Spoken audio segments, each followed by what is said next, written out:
What does it mean for the BJP in particular? Because I think you'll be candid enough to admit that there is considerable chaos in the party right now. BJP is a national opposition party, and it's also a majority in the states. We are the opposition party.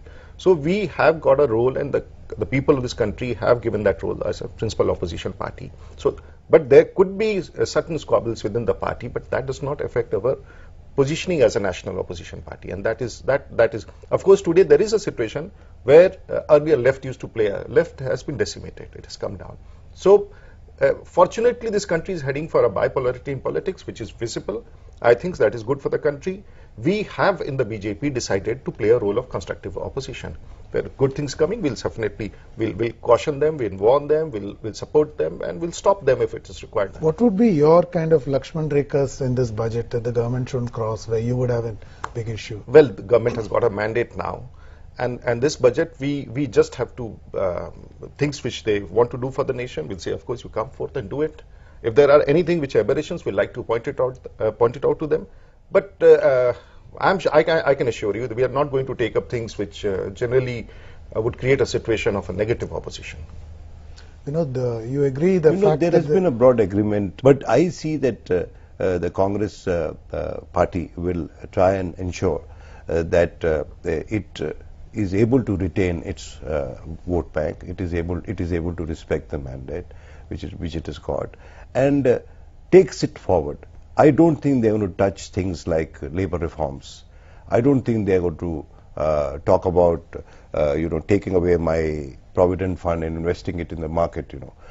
And a major difference in terms of economic thought between BJP and the Congress is that while BJP pursued an aggressive privatization agenda, the Congress is not going to do that. It is going to perhaps look at disinvestment, but retain a majority hold in the public sector of the public sector units. The Congress will be a trifle different from the BJP, that it will not pursue an aggressive privatization agenda. It will retain a role for the state in the lives of the people.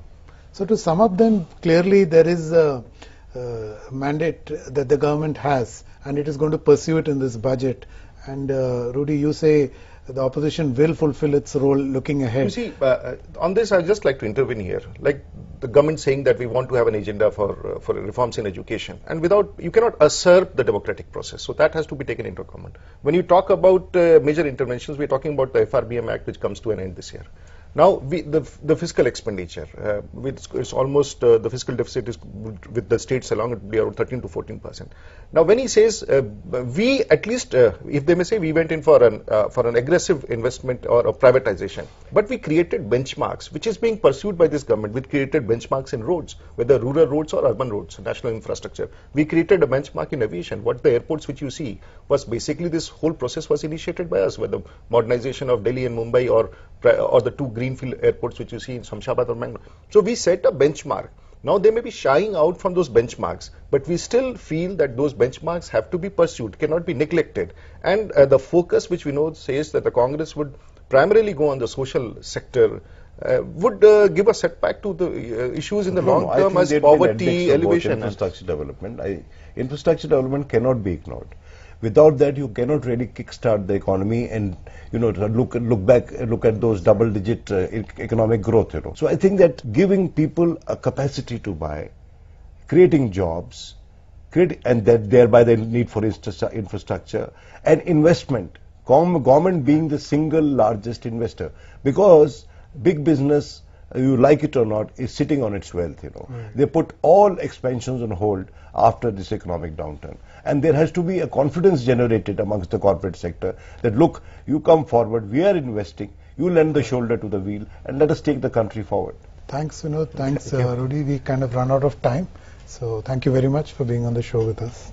Thanks. Thank you.